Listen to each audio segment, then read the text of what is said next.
Já parou para pensar que só existe cultura com energia? E é por isso que a Petrobras é a maior patrocinadora da cultura brasileira. Se depender da gente, essa energia nunca vai faltar. Programa Petrobras Cultural. Mais energia para a cultura. Petrobras, líder na transição energética justa. O Brasil é a nossa energia.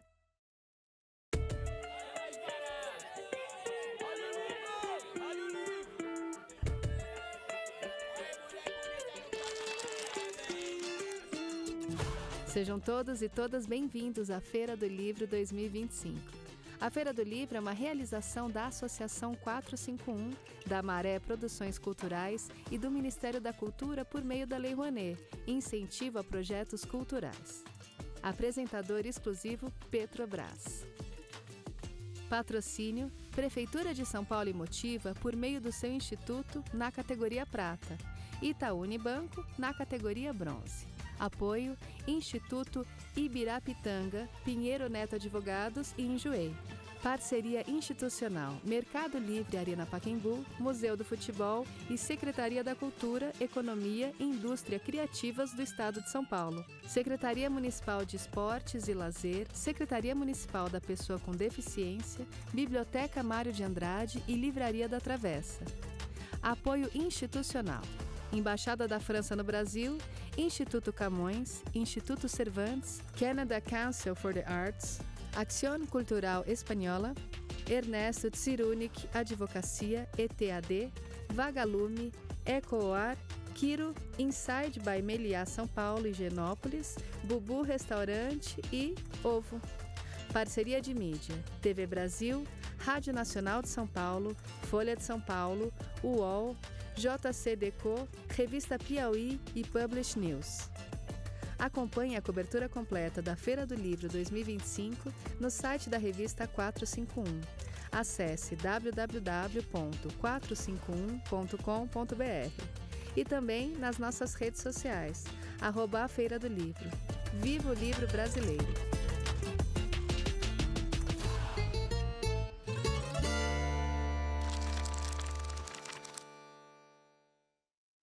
Estamos aqui no palco Petrobras para começar nossa tarde de debates, nossa última tarde, gente.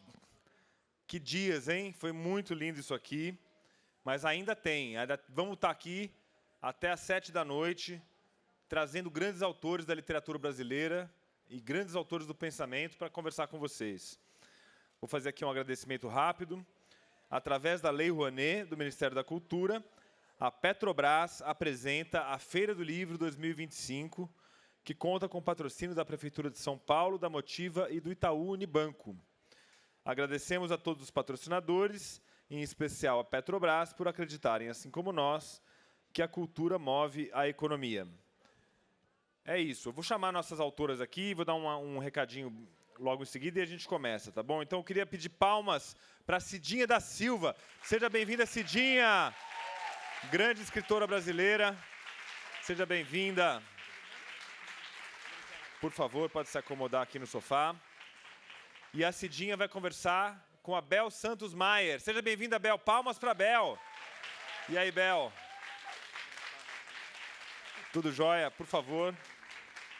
Gente, essa mesa é um orgulho muito grande, porque ela é uma parceria que a gente tem com a Casa Sueli Carneiro, que está organizando um festival, né? Vocês vão passar o serviço do festival aí logo mais? Semana que vem, né? Todo ano, o aniversário da Sueli Carneiro, a Casa Sueli Carneiro promove esse festival de pensamento brasileiro, pensamento negro, é uma maravilha. Sueli, que já esteve aqui conosco e que a gente, desde então, tem essa parceria que nos orgulha muito. Quando a gente fala de formação de leitores, né, que é isso que a gente está tratando aqui, nós estamos falando aí de uma pessoa que é fundamental no Brasil, uma das pessoas que mais entende, se não que mais entende disso, que é a Bel, né, Bel? Você tem um projeto maravilhoso aqui em São Paulo e que tem um alcance nacional no sentido de influenciar pessoas, de inspirar pessoas a criar seus projetos. E a Cidinha, além de ser uma grande cronista, né, os livros dela estão à venda aí, ela está lançando um livro agora que é o tema da nossa da nossa mesa, que é esse aqui do 81 lições do método Sueli Carneiro. Só bato em cachorro grande do meu tamanho ou maior. Isso aí já mostra uma atitude. É um livro que faz uma homenagem a Sueli e explica o aspecto pedagógico do pensamento dela. Então, eu agradeço muito a vocês pela presença, agradeço a Casa Sueli Carneiro. E vamos lá. Bel, estamos nas suas mãos. Obrigado, viu? Desculpe, só um aviso.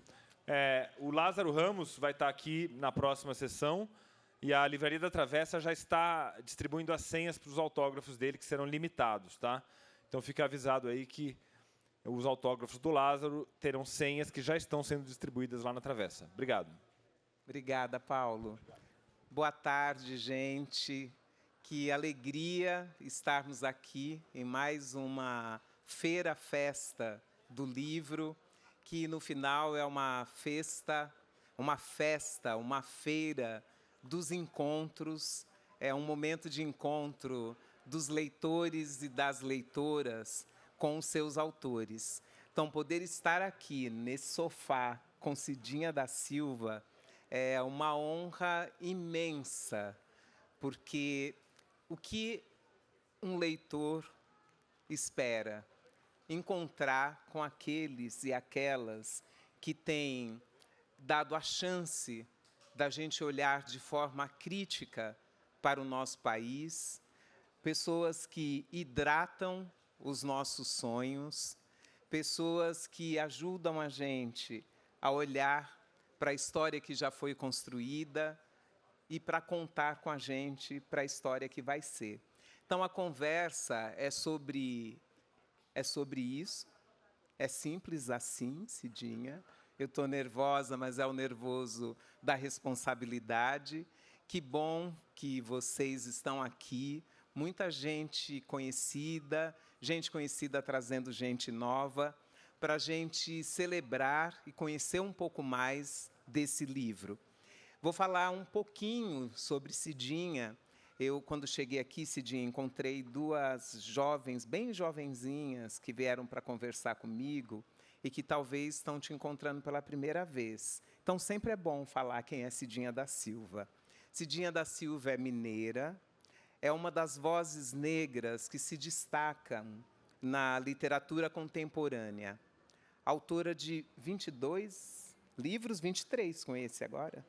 23 livros com esse que a gente está hoje aqui conhecendo. E os seus textos, a sua escrita, transitam entre crônicas, contos, ensaios e dramaturgia. Livros para as infâncias, livros para educadores e educadoras, livros para toda a gente. Cidinha tem a sua obra traduzida para idiomas como alemão, catalão, espanhol, francês, inglês, italiano. Já recebeu alguns prêmios para os seus livros. O Prêmio Biblioteca Nacional, em 2019, para o livro Um Exu em Nova York, e o APCA, em 2022, para o Mar de Manu. Tem 2 livros bem importantes, 2 ensaios que dialogam muito com as lições que ela sistematiza nesse último livro. Um deles são Ações Afirmativas em Educação, Experiências Brasileiras e Africanidades e Relações Raciais. Espera um pouquinho, olha o nervoso. Ações Afirmativas em Educação, Experiências Brasileiras. E um outro, que é um livro extremamente generoso. Cidinha convidou várias pessoas da cena nacional para pensar em africanidades e relações raciais, insumos para as políticas públicas da área do livro, leitura, literatura e bibliotecas no Brasil. Isso em 2014, quando se falava das políticas nacionais de livro e leitura, sem discutir as africanidades. Foi Cidinha que chamou muitas pessoas para fazer essa reflexão. E hoje a gente está lançando o Cachorro Grande. O título completo é Só Bato em Cachorro Grande, do meu tamanho ou maior. 81 lições do método Sueli Carneiro, da editora Rosa dos Tempos, do grupo da editora Record. Então, a primeira pergunta, Cidinha, é, dentro das 81 lições, qualquer uma delas poderia ser o título desse livro. Conta para a gente sobre essa escolha e muito obrigada, minha irmã, por me chamar para essa conversa.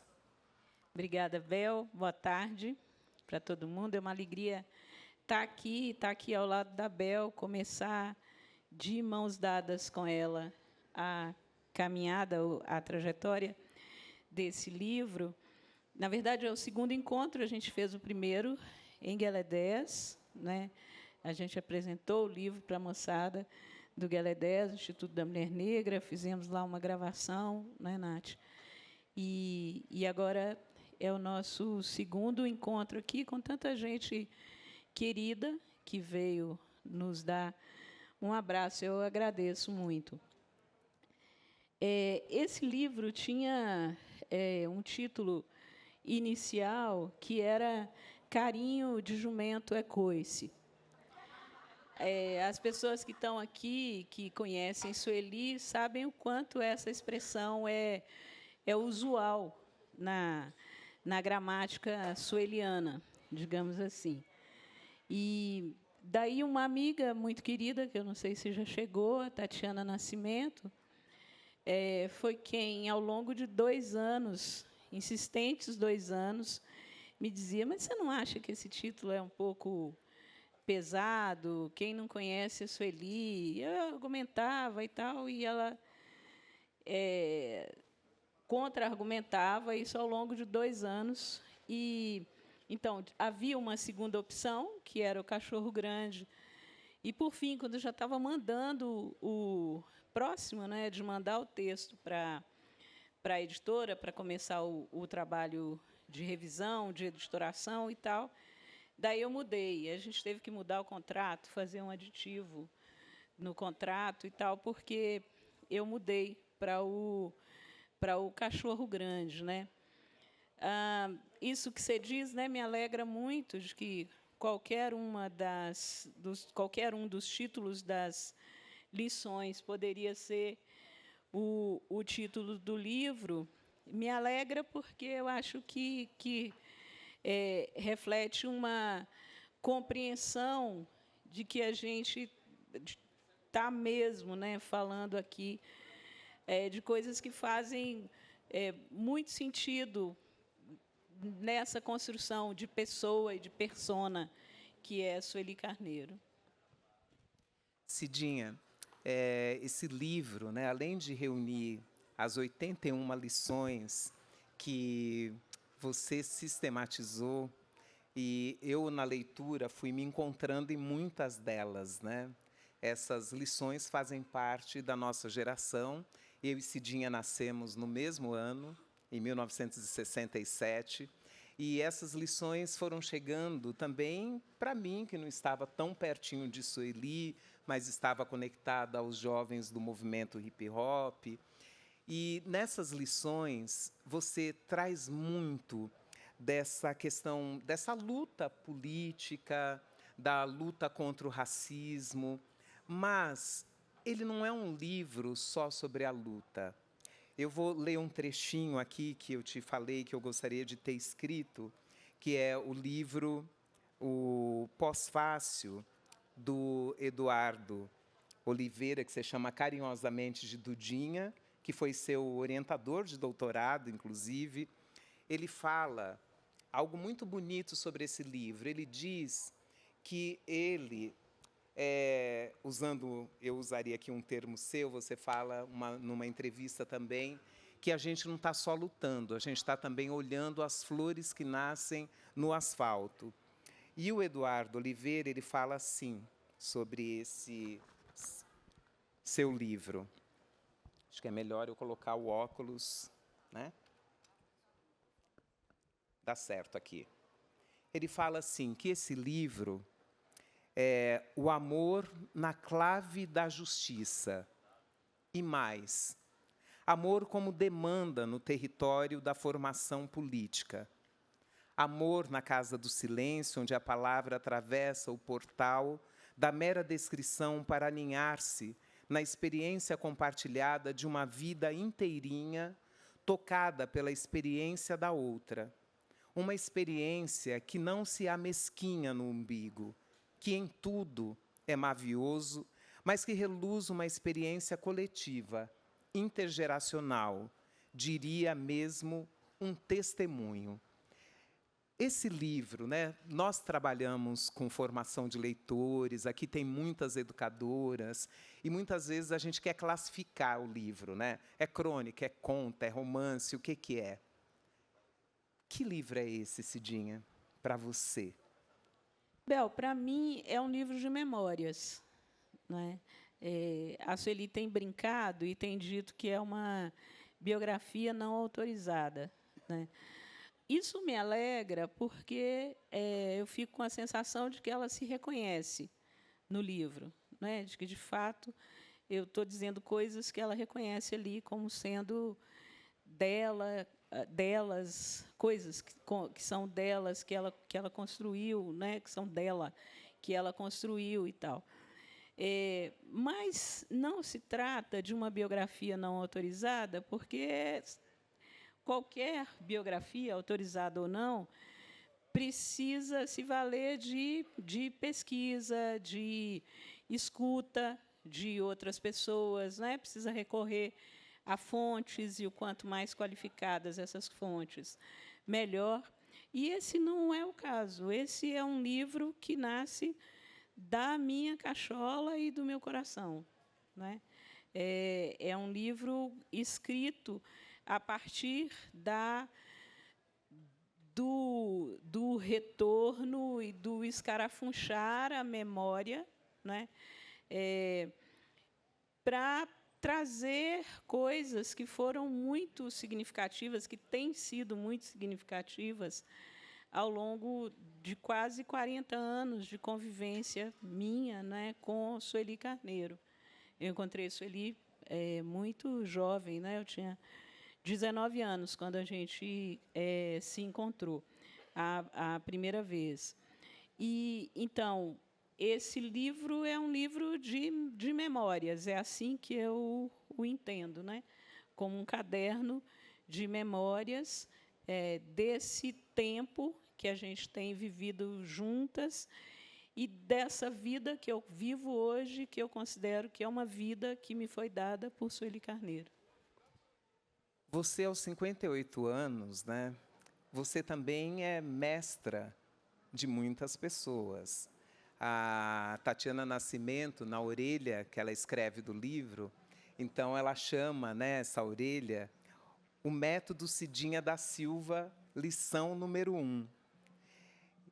É um livro de memória, mas tem um lugar, esse livro, para quem está chegando, né? Tem um lugar para quem não conheceu ainda Sueli Carneiro ou só a conheceu no Mano a Mano, na entrevista para Samaiá e o Mano Brown, né? Você trata aqui, inclusive, dessa como uma das lições. Então, que lugar você acredita que pode ter esse livro, que podem encontrar essas lições para quem te segue, para quem segue a nossa geração? Eu acho que a gente tem poucas pontes geracionais, né?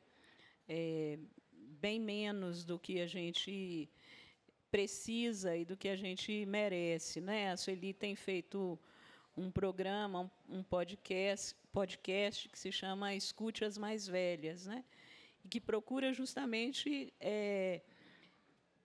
suprir essa lacuna, né? Dessa falta de diálogo geracional, né? Com pessoas que foram muito importantes para isso tudo que a gente conquistou em termos de direitos humanos, de direitos políticos, de grupos subalternizados, né, no Brasil, ao longo das últimas décadas. E então acho que esse livro ele tem esse papel, ele pode cumprir esse papel intergeracional, né, nessa perspectiva de escutar as mais velhas, né? Principalmente de escutar Sueli Carneiro, que eu tentei traduzir nessas 81 lições. Inclusive, a lição 25, né? Ela fala: conheça os clássicos negros e fortaleça-se ao recorrer a eles. Ontem era aniversário, né? Se celebrou o aniversário de Machado de Assis e de Luiz Gama. E aqui na feira tinha uma pessoa, que eu até ganhei um broche bordadinho, ela bordou o nome Luiz Gama, Machado de Assis, e estava distribuindo para algumas pessoas que ela encontrava. Então, essa importância, né, de conhecer quem veio antes.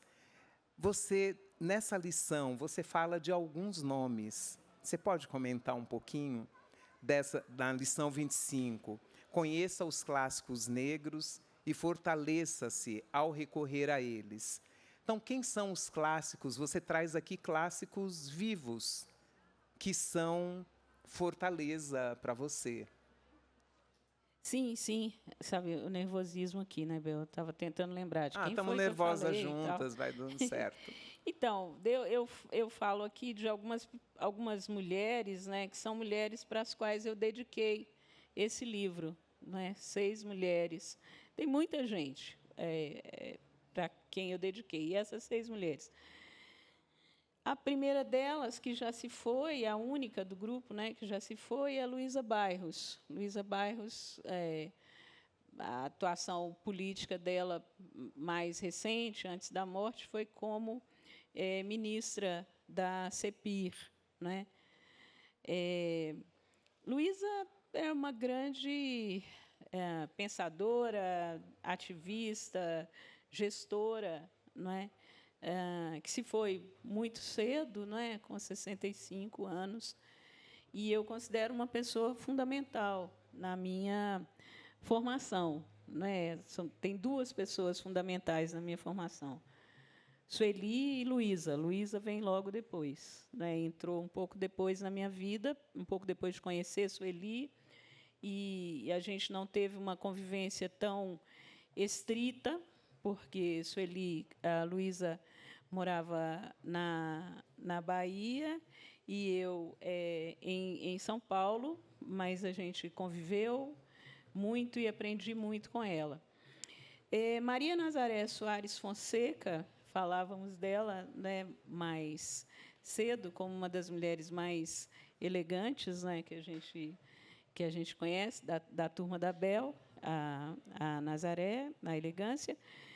E a Nazaré é uma professora do Departamento de Letras da UFMG, que eu conheci muito jovem também, e Nazaré foi, para a minha geração, um grande alento, né? Era a única professora negra que a gente conhecia e que se relacionava conosco como uma professora negra, né? Que cuidava da gente, que orientava. Então, Nazaré essa pessoa, é uma grande especialista em literatura africana de expressão caribenha, né? A outra pessoa aqui é a Leda Maria Martins, que as pessoas que me conhecem sabem o quanto Leda é referencial para mim. Leda tem alguns conceitos, né, que a gente tem trabalhado muito, como oralituras, corpo-tela, entre outros, encruzilhada, a primeira pessoa a trabalhar encruzilhada como uma episteme, não é? Leda Maria Martins. Tem outros nomes aí que aparecem e sequer a referenciam, mas Leda é quem faz isso ainda no final dos anos 80, né? Então, Leda Maria Martins. Lígia Fonseca Ferreira é uma professora da Unifesp, é a maior especialista em Luiz Gama no Brasil, né? Lígia sabe tudo de Luiz Gama, é uma das curadoras da biblioteca Gita e José Mindlin, né? uma pessoa muito importante, uma intelectual muito densa.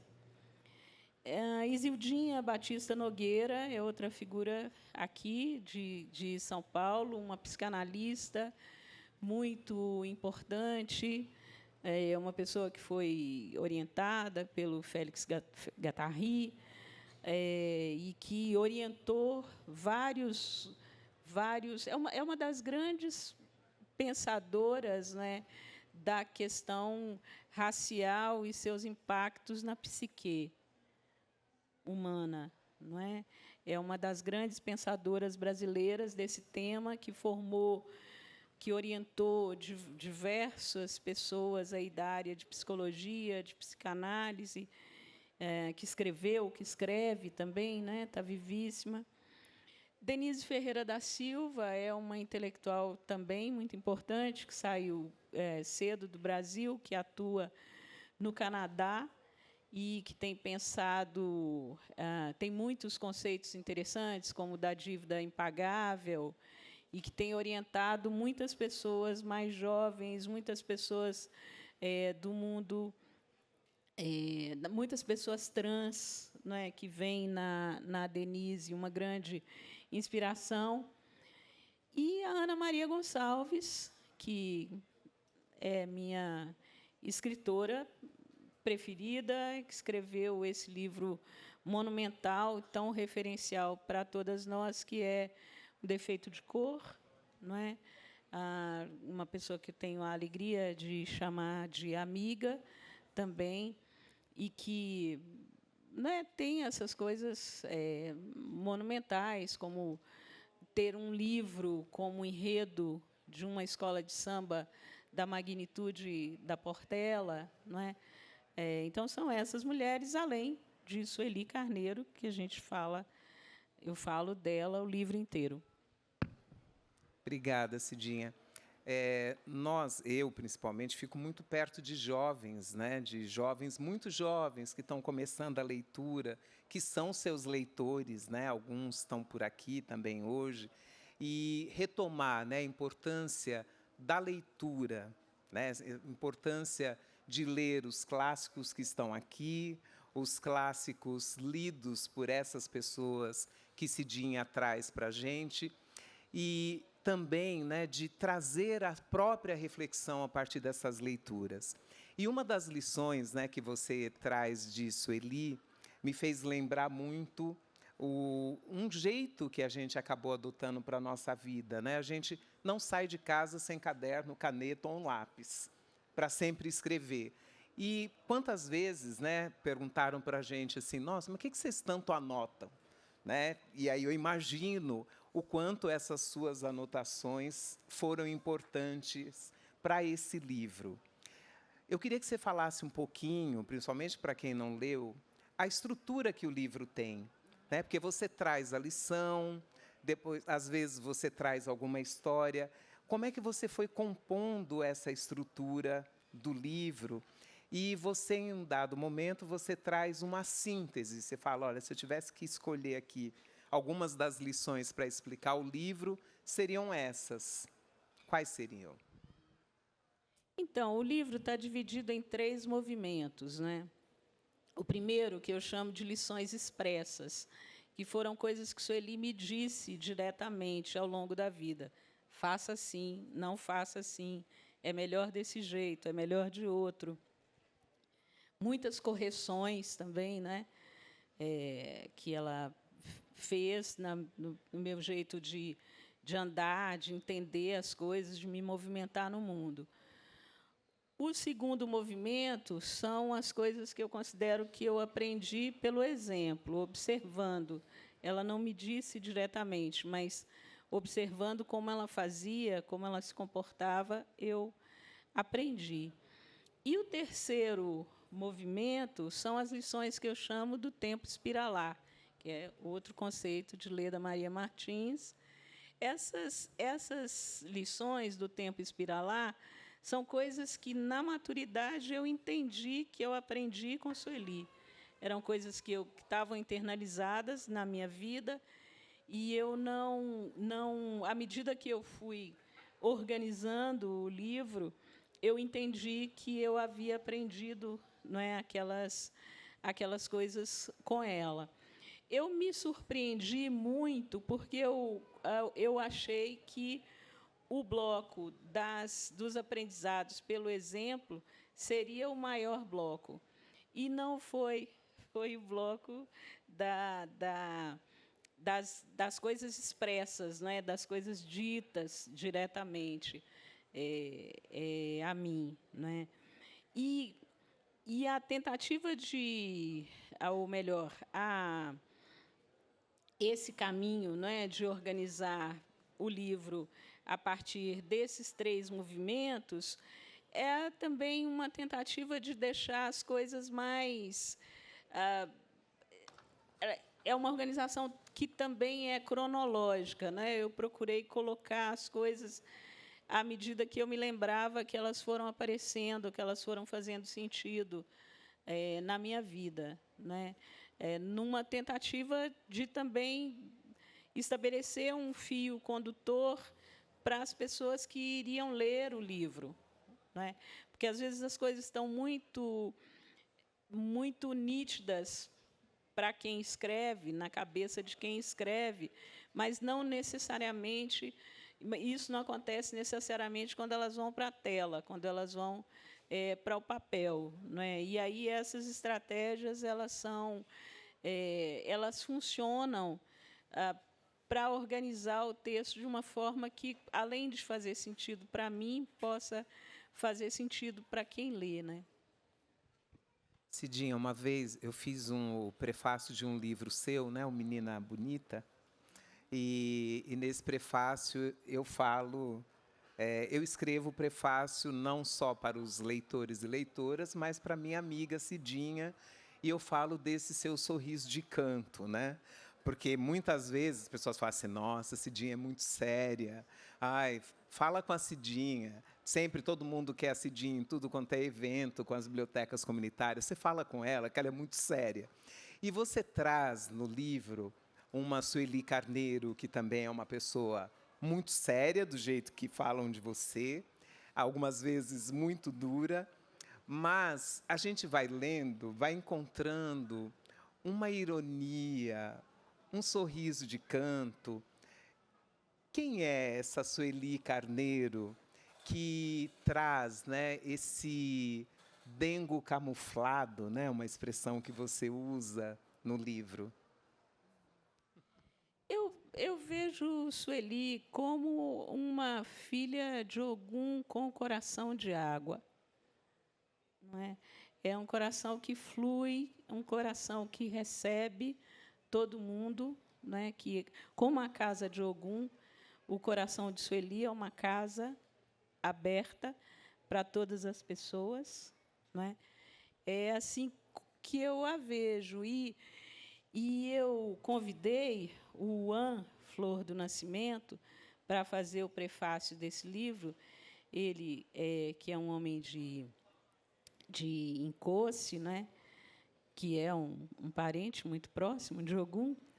E o Juan é uma pessoa que conhece muito esse jeito de amar, né, dos filhos e filhas de Ogum, que é um jeito de quem guerreia, né, de quem luta, de quem não tem problema nenhum de fazer isso, mas está guerreando, está lutando pela paz e tem uma motivação de amor, não é, muito grande. No final do livro, eu digo que Sueli, durante muito tempo, em muitas entrevistas, né, ela sempre disse que o que a fez lutar contra o racismo e escolher isso como missão de vida foi uma indignação profunda com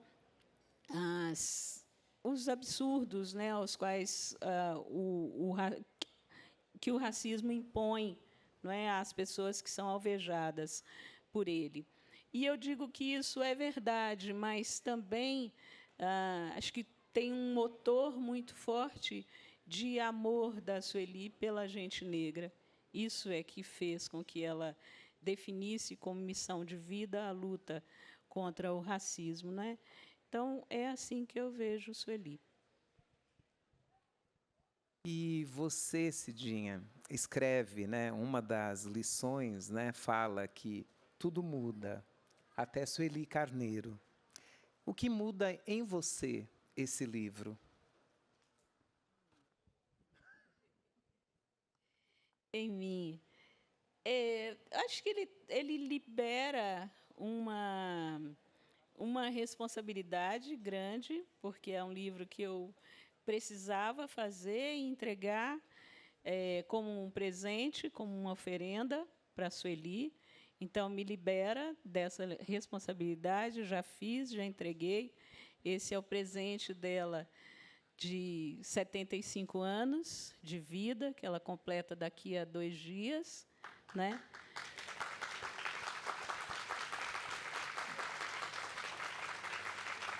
Isso, palmas para ela. Então, já fiz, já entreguei. Acho que ele abre um caminho de alegria, de regozijo, né?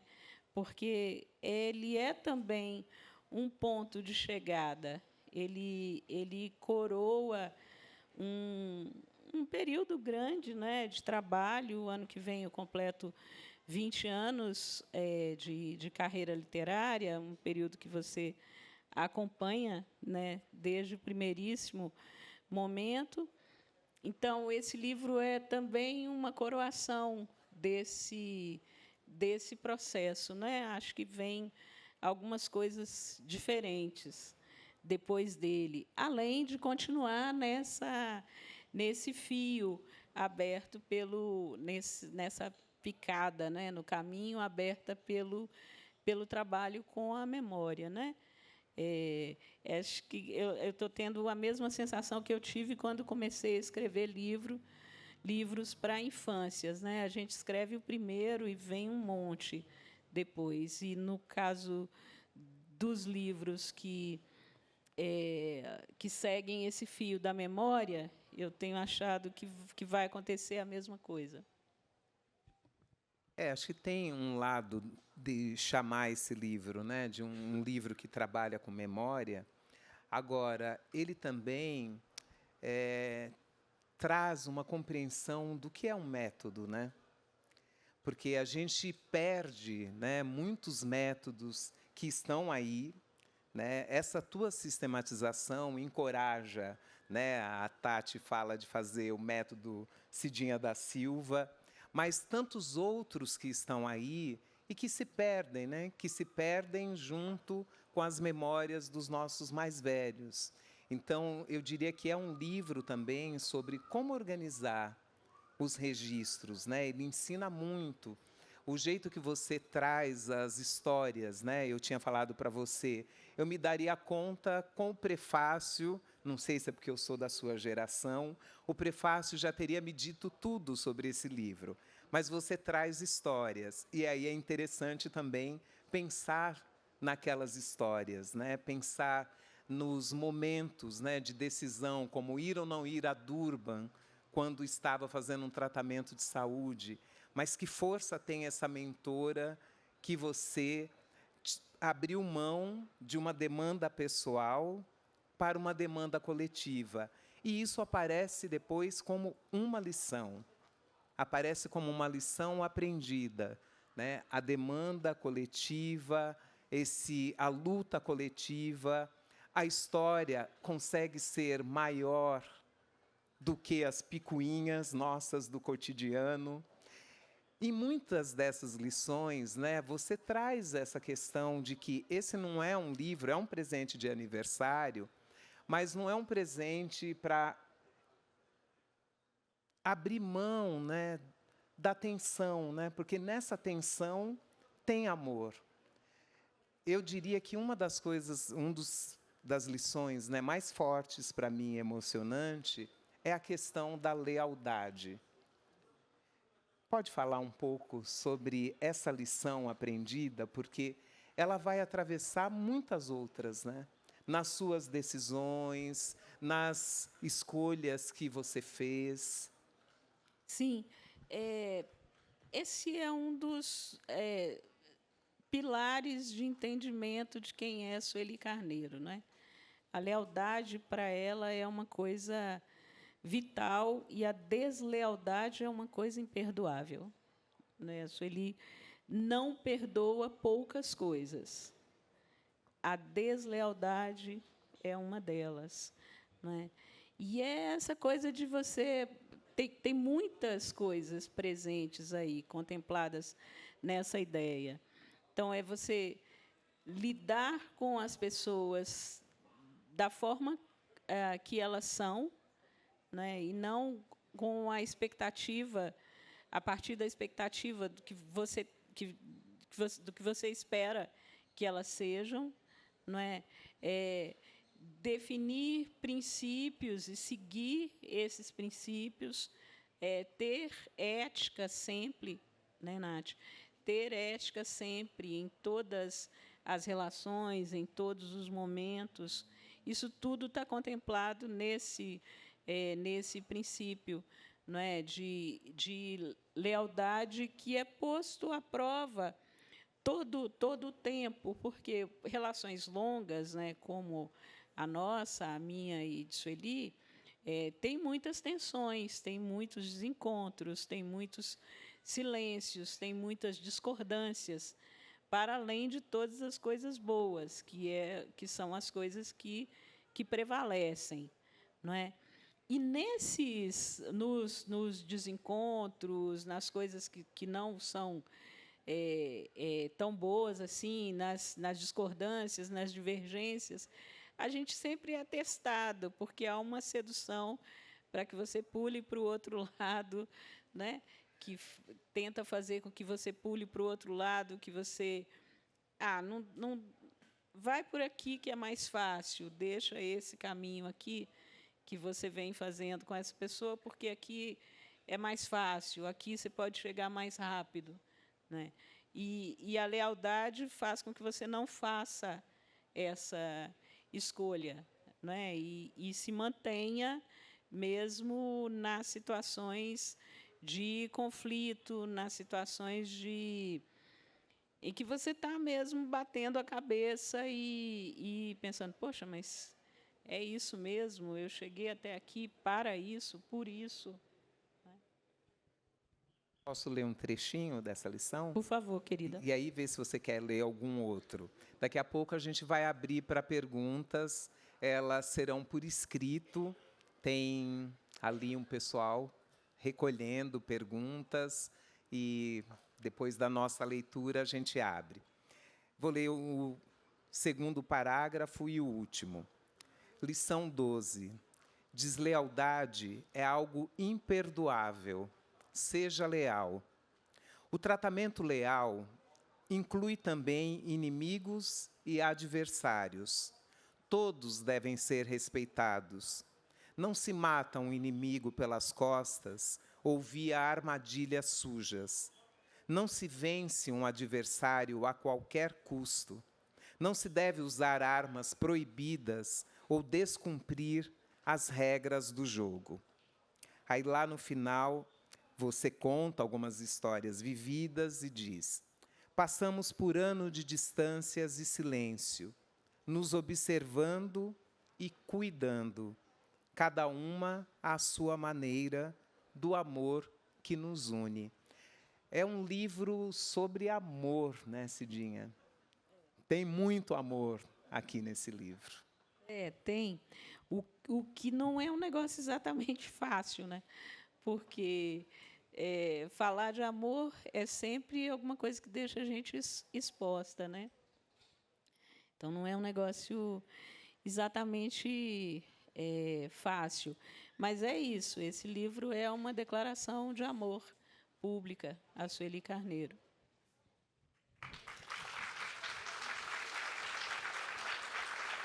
Você lê agora algum? Você quer ler alguma lição agora? Enquanto as perguntas chegam, a gente tem uns 30 minutinhos para perguntas da plateia e outras aqui. Então, está passando aí, só escrever.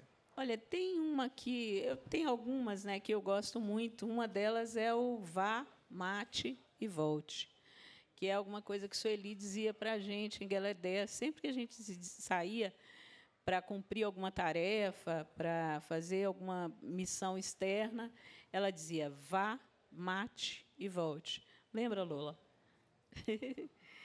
E então era assim: saímos de Gueledés para cumprir uma missão, e Sueli vaticinava: vá, mate e volte.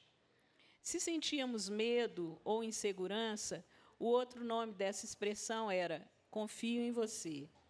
Não havia o preâmbulo de você é capaz, você dá conta, palavras singelas, pouco características da mística sueliana. Sua marca era dizer vá, em livre tradução, faça o que precisa ser feito. Se sentir medo, enfrente, vá. O importante é lutar uma luta justa e digna. Mate era sinônimo de cumpra, execute sua incumbência, realize seu trabalho. Volte era uma forma verbal de significados variados. Primeiro, instigava a vitória, a não sucumbência. Vencida a batalha, traga a vitória para casa. Me conte sua história vencedora. Estarei aqui, aguardando por você. Essa era a parte gloriosa. Ela nos esperava para ouvir sobre nosso triunfo e sorrir, celebrá-lo mais do que a gente. Nós, protegidas pela ingenuidade, ignorávamos a complexidade de articulações aparentemente simples. Voltar era também expressão de nosso significado para ela, para o projeto político de Gueledés. Ela nos exortava a não nos perdermos pelo caminho, a retomar o caminho de casa. Acabou? E se sofrêssemos agravos e derrotas lá fora, voltar implicava receber as devidas correções e orientações, às vezes excessivamente duras, outras pacientes e compreensivas, a depender da gravidade da batalha e do nível de implicações de um revés ou mau desempenho. Acima de tudo, a reação sueliana correspondia à nossa dedicação demonstrada na solução do problema. Voltar era tranquilo, a despeito do resultado, se tivéssemos entregado o corpo e o espírito à luta. Um erro qualquer, mesmo que básico, seria debatido, desculpado e corrigido. Porém, a covardia era indesculpável. Ai de nós, se voltássemos e tivéssemos nos acovardado. A covardia é algo desprezível na cartilha de Sueli, assim como a coragem é uma das virtudes humanas mais admiráveis.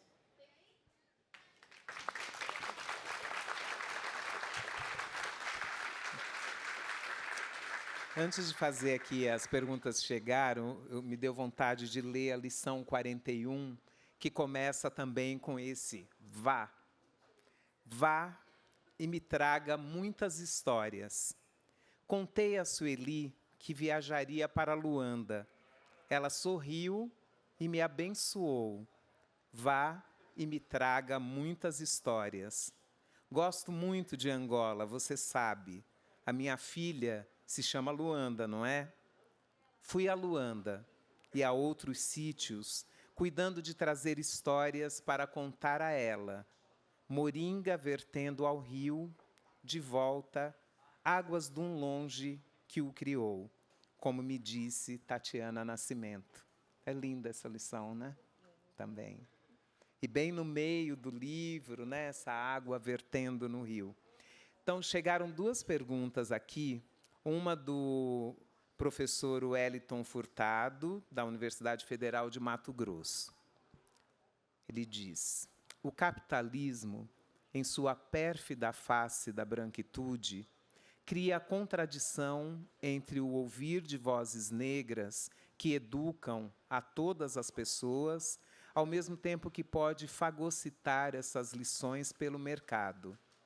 Em que medida podemos lidar com a exigência, entre aspas, como a de a pessoa negra falar sobre a negritude, enquanto a branquitude não racializada, a ela foi sempre permitido falar sobre tudo? Em resumo, as pessoas brancas merecem o amor das lições?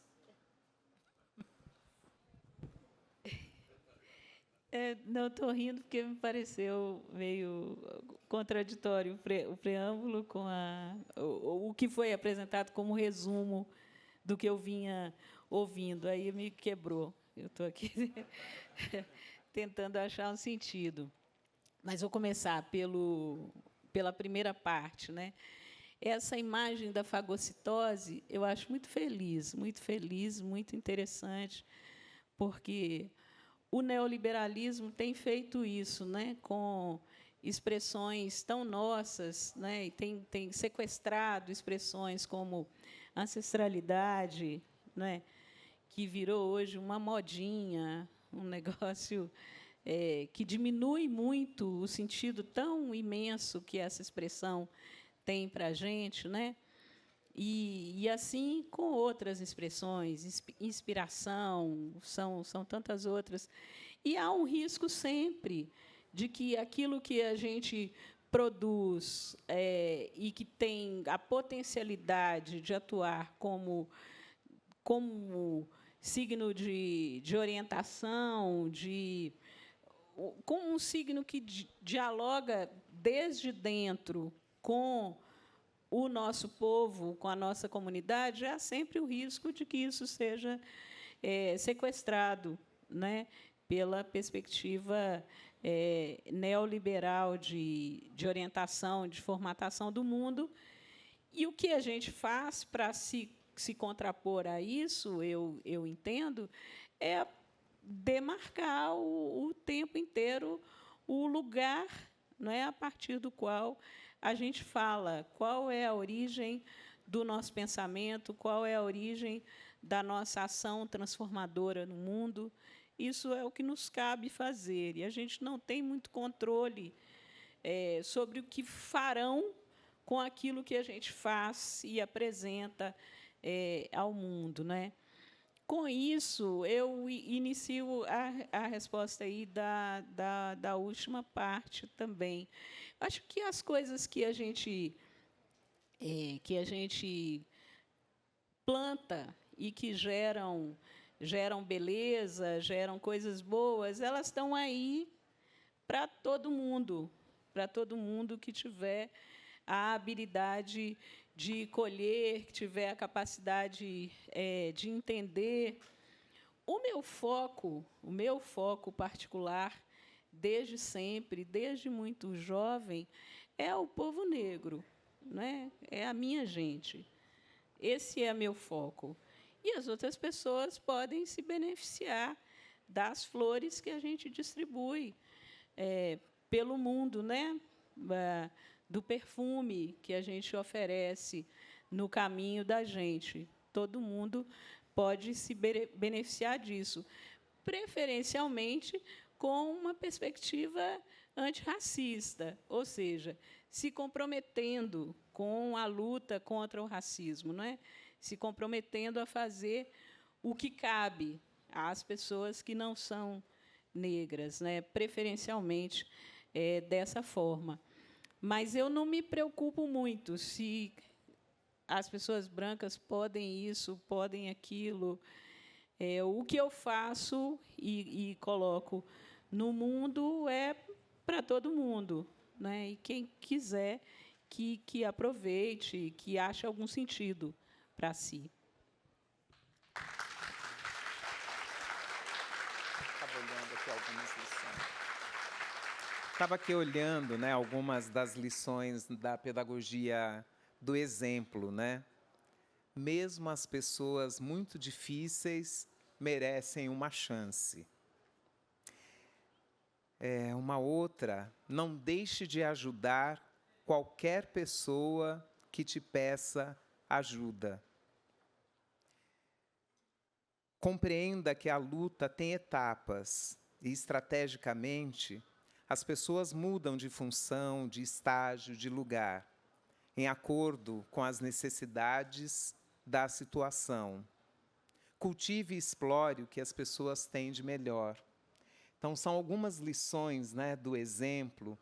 E eu estava pensando, né, nesse exato momento, você tem um livro que está no PNLD, que é para todas as escolas, para todas as bibliotecas comunitárias. Pela primeira vez, as bibliotecas comunitárias podem fazer essa escolha. Então, tem no seu trabalho, né, também uma preocupação de chegar em todos os lugares, como uma das outras lições, né, de atuar como povo, que vai chegando em todos os lugares, no teatro, sala de aula. Tem uma lição de Sueli também, dada a um amigo, um professor negro, né, recém-concursado na universidade, que ela disse a ele assim: olha, não oriente só os negros, viu? Tem essa também, que estava procurando. Ó, chegaram aqui mais 2 perguntas. Vou fazer primeiro aqui a da Tati.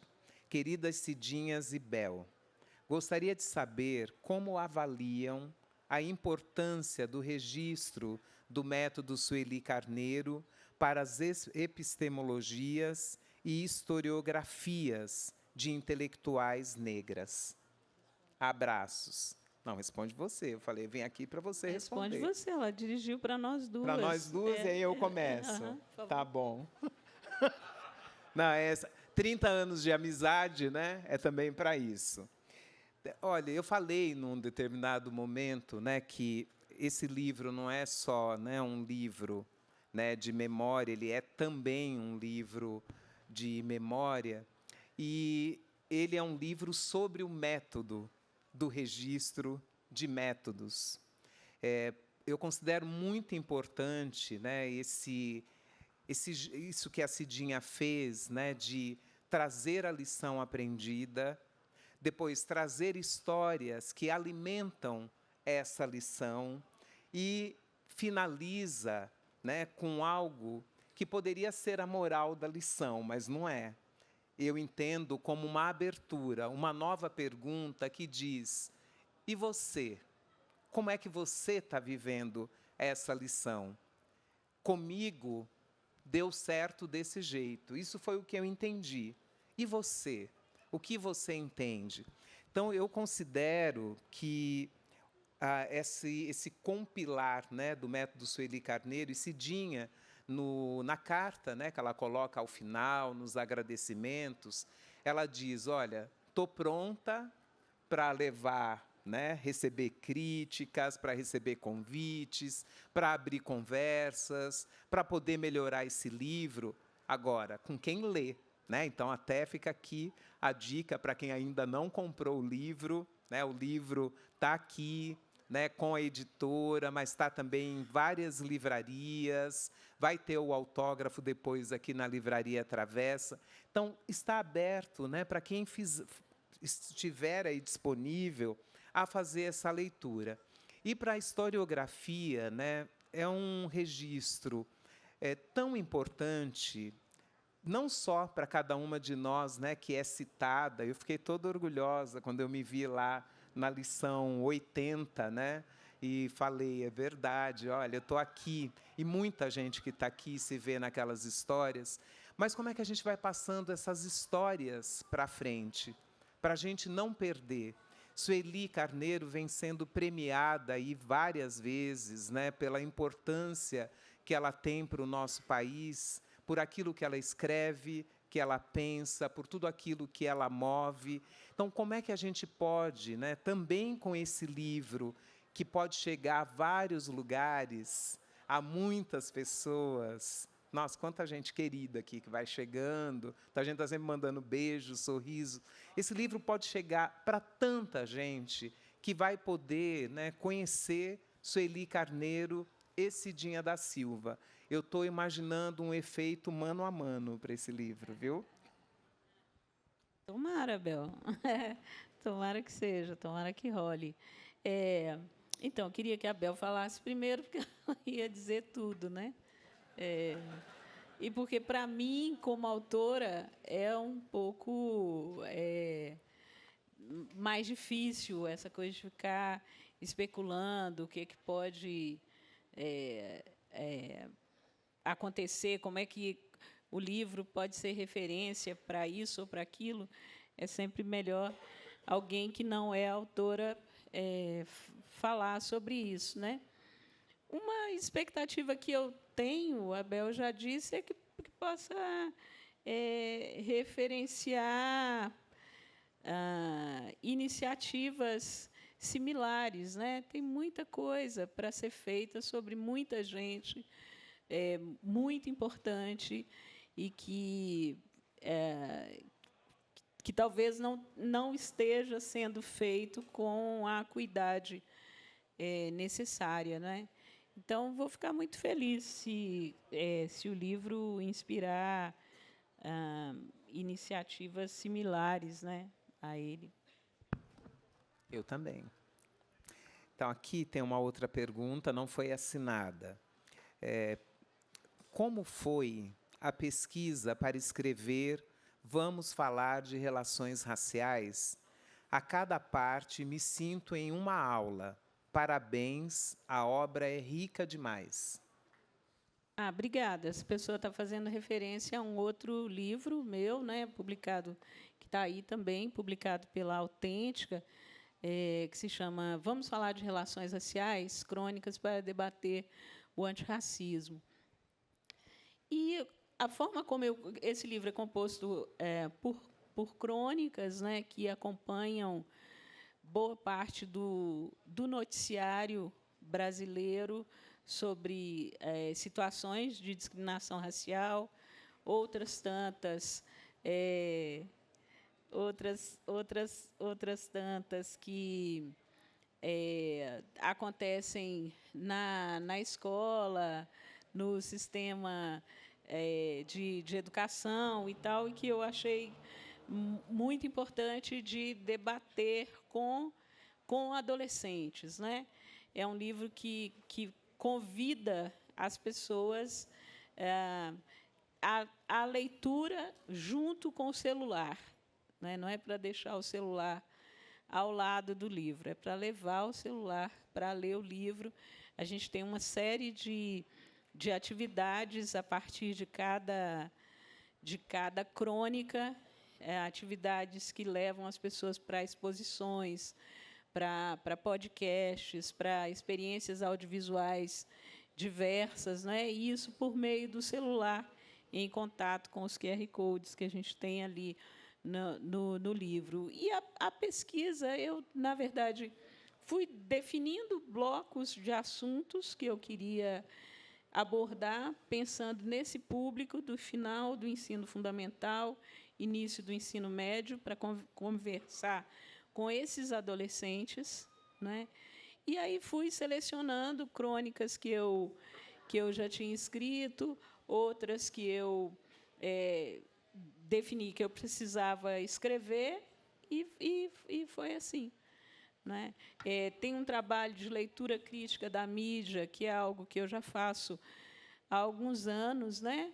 Comecei num livro chamado Sobreviventes, depois continuei num outro chamado #Parem de Nos Matar, e em outros títulos também. E o Vamos Falar de Relações Raciais é mais um título que segue essa esteira. Só porque a gente ainda está no período de escolha, gente, até o dia 25 de junho, ratificar para vocês que o livro que a Bel mencionou aqui, que está no PNLD, é o Mar de Manu, não é?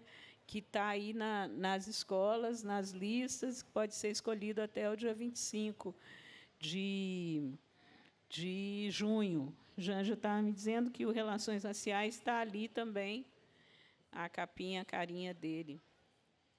Janja, minha companheira, a quem eu agradeço por ter deixado o São João lá na Bahia para me acompanhar aqui hoje, porque ela sabe o quanto é importante para mim. Obrigada. Isso é que é amor, hein, Janja? E aí tem uma pergunta aqui sobre amor. Bem na hora que você está falando desse amor. Deixar um São João para... É demais, né? E isso vai ter que entrar no próximo livro. Você sabe, né? A Priscila Lima tem uma pergunta que fala sobre amor. O movimento diaspórico de mulheres pretas é uma ação de sobrevivência, resistência e afeto, mas não um afeto romantizado, e sim um afeto exigente. Poderia nos explicar um pouco como este afeto nos mantém vivas e em um movimento intermitente? E como podemos vivenciar isso nas obras de Sueli Carneiro?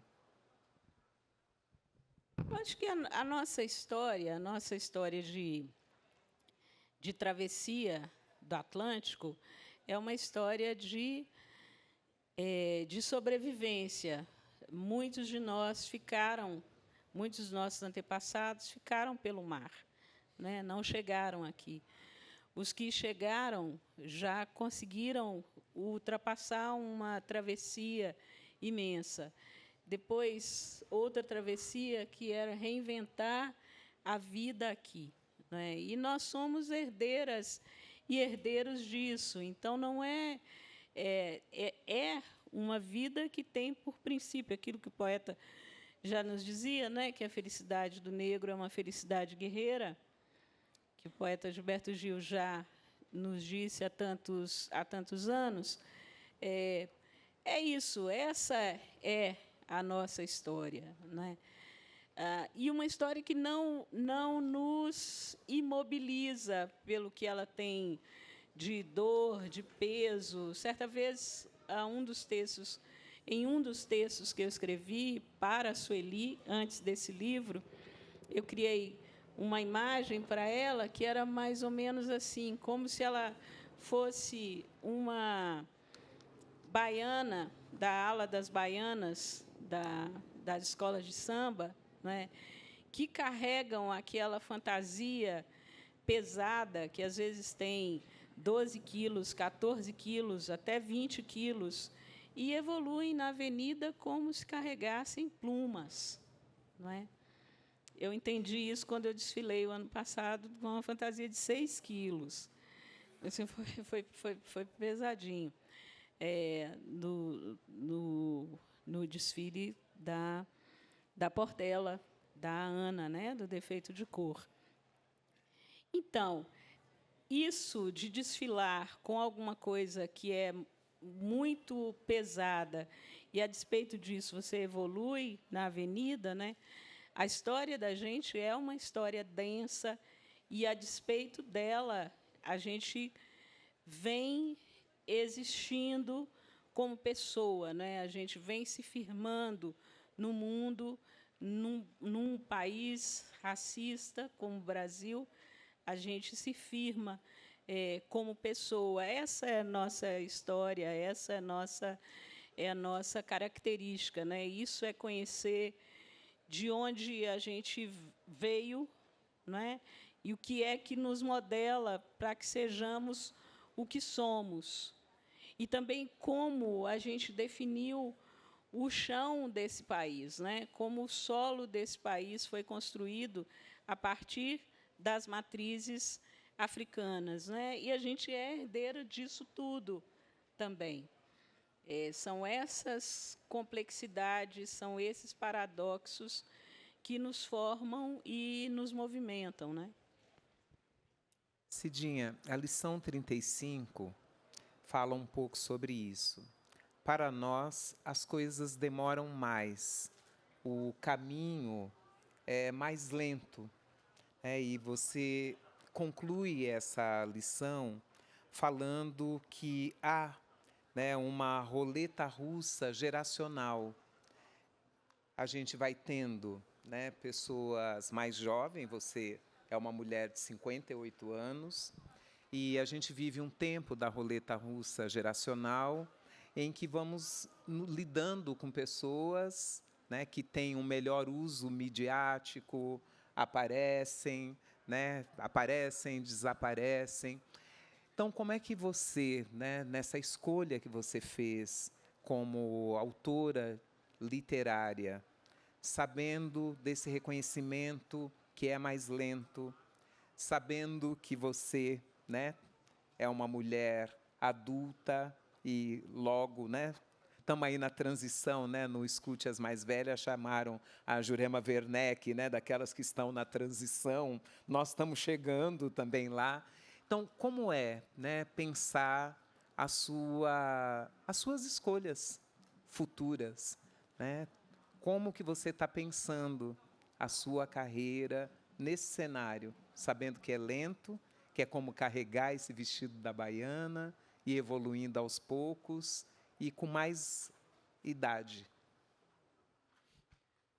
Bel, eu quero trabalhar menos com as coisas que eu trabalho que não são a literatura e trabalhar mais com a literatura. Essa é a meta principal, né? Em relação à coisa do reconhecimento, tem a lição 36, que eu adoro, que me faz pensar sempre, né? Ela diz o seguinte, a lição 36, reconhecimento é um negócio que demora muito para a gente. Todas as vezes que cheguei chorosa ou furiosa à casa de Sueli, me queixando sobre falta de reconhecimento do meu trabalho, Sueli me respondia com a mesmíssima frase, sem alterar a respiração. Reconhecimento é um negócio que demora muito para a gente, se é que um dia chega. E me deixava com a batata quente nas mãos. Eu faço o mesmo com vocês agora.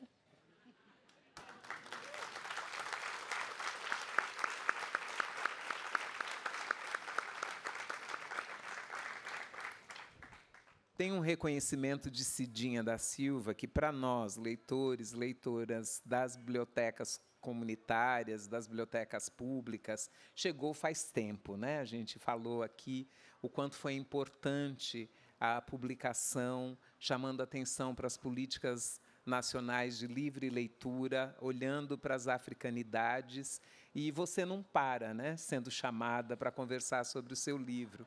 E quando você fala, eu não quero fazer outras coisas diferentes da literatura, né, do escrever, eu imagino que faça uma diferença, né, ser publicada por editoras que investem na divulgação do seu livro. Eu te acompanho nesses 30 anos, carregando o livro, você mesma apresentando o seu livro, e tem uma postagem muito bonita da sua chegada aqui à feira e o registro pelo olhar de Janja, e fala de um outro momento. E acho que tem uma coisa que é uma responsabilidade nossa, os leitores, de ler as autoras que a gente gosta, acredita, fofocar sobre a literatura que elas escrevem. Eu falo isso o tempo todo para a garotada. Sejamos fofoqueiros e fofoqueiras da literatura. A gente leu, gostou, tem que contar, tem que passar para frente. Mas há uma responsabilidade das editoras, dos eventos literários. Como é que você tem visto isso, né? Você está também, esse novo momento, isso dá um alívio para fazer mais o que mais gosta? Sim, ajuda, porque à medida que o livro é conhecido, é vendido, né, a gente tem mais tranquilidade, tem mais segurança material, inclusive, para se dedicar mais à escrita, né? E é um alento também ver isso acontecendo com outras autoras, né? Ao mesmo tempo que acontece conosco, não é? Começo a ver agora isso acontecendo com a Tatiana Nascimento, com a querida Lília Guerra, que está aí também, amiga querida, cadê a Lília? Que publica, ela estava, que publica pela Todavia, que eu recomendo muitíssimo que vocês leiam os livros dela. Tem uma edição nova do Perifobia, que é um livro de contos que eu adoro. a Tayasmin Ormat, que é uma autora também do Rio Grande do Sul. Então, tem outras, muitas autoras, a Andressa Marques, né, está publicou aqui pela Nós. Então, uma série de autoras que estão vindo junto, né, e isso dá uma alegria grande, vindo com mais condição de se dedicar ao fazer literário, né? A Lília mesmo, que trabalhava em 2 hospitais, né, Lília? Agora trabalha em um. Já a Lília é enfermeira, né? E tem uma obra muito importante, vários romances publicados pela Patuá, e agora publicando, né, publicou o primeiro pela Todavia, e republicou agora o Perifobia, esse livro de contos que eu mencionei. E a Lília trabalhava em 2 hospitais, em 2 turnos. Agora ela trabalha em um e está podendo se dedicar mais a escrever. Então, fazer esse caminho, ver que outras pessoas também estão fazendo, e num tempo mais curto do que aquele que a gente fez, é um alento, né? É bom de ver. Eu queria, Bel, tem mais perguntas? Eu queria ler aqui, não sei se será a última coisa dessa nossa tarde, mas eu queria ler a lição 37, porque a gente falou de várias coisas aqui mais doces, mas esse é um livro que tem tensões também, e eu acho importante que as pessoas saibam disso e vejam isso, porque não se trata de um amor que não tem conflitos, né? Que não tem divergências, desentendimentos. E eu gosto muito dessa lição aqui, querido Otávio, querida Lola. É a lição 37. A história é maior do que a gente. Em algum momento de 2023, os amigos Lola e Otávio, companheiros de Gueledés nos primeiros anos, me deram a alegria de aparecer em um lançamento de livro escrito por mim. Abraços afetuosos, conversa vai, conversa vem. O casal me contou que gostaria de reencontrar Sueli. Ela adoraria vê-los também, eu tinha certeza. Telefonei para Sueli e contei sobre a conversa. Ela realmente ficou feliz. Consultou sua disponibilidade de agenda e marcamos um encontro na nova sede de Gueledés, ainda desconhecida do casal. Foi uma tarde deliciosa, regada a comidinhas, bebidas frescas, riso e boas recordações. Sueli discorria animadamente sobre o acervo de Gueledés, sobre a importância da memória, as publicações, os vídeos e outras sistematizações produzidas acerca de projetos que completavam 20, 25, 30 anos na instituição. Em dado momento, Sueli comentou sobre os abalos sísmicos, conhecidos internamente como hecatombes, que resultaram na saída de equipes inteiras da organização. E como, numa trajetória de amadurecimento guelediano, as lideranças desses grupos foram procuradas no sentido de doarem cópias de materiais históricos de Gueledés para o acervo, para uma construção de memória coletiva. Uma dessas lideranças nem sequer respondeu aos contatos. Lola e Otávio se mantiveram prudentemente calados. Eu divergia de Sueli e expressei compreensão da atitude de quem não quis compartilhar materiais com Gueledés. Sueli arrematou a conversa, advogando que a história é maior do que a gente. Sim, é verdade, concordei. Contudo, essa afirmação é fácil na vitória. Na derrota, o ódio e o rancor podem tomar conta da racionalidade, turvando a visão de longo alcance. Se eu tivesse sido derrotada, se tivesse saído numa das hecatombes, também não entregaria nada para Gueledés. poderia ceder o material para outro instituto de arquivística e pesquisa que tratasse daquele conjunto de documentos a partir da minha agência. Não o entregaria a uma instituição que posaria de magnânima a partir da narrativa de que contribuí para que ela fosse o que é.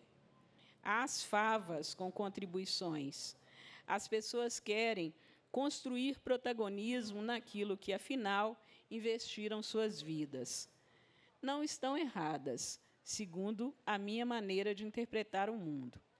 Sueli insistiu que a história é maior do que a gente, e estava certa. Mas ossos quebrados doem mais no inverno, confidenciei aos meus botões.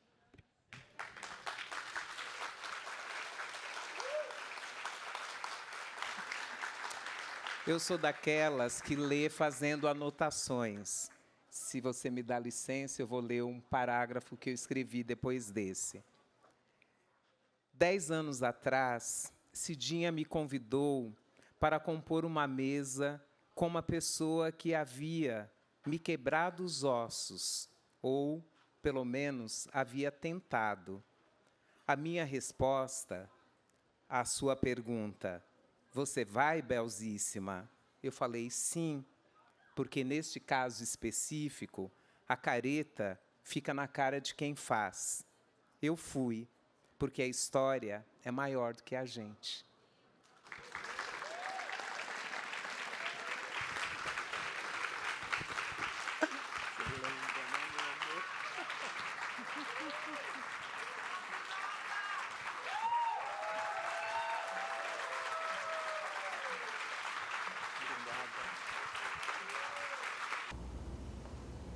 Já parou para pensar que só existe cultura com energia? E é por isso que a Petrobras é a maior patrocinadora da cultura brasileira.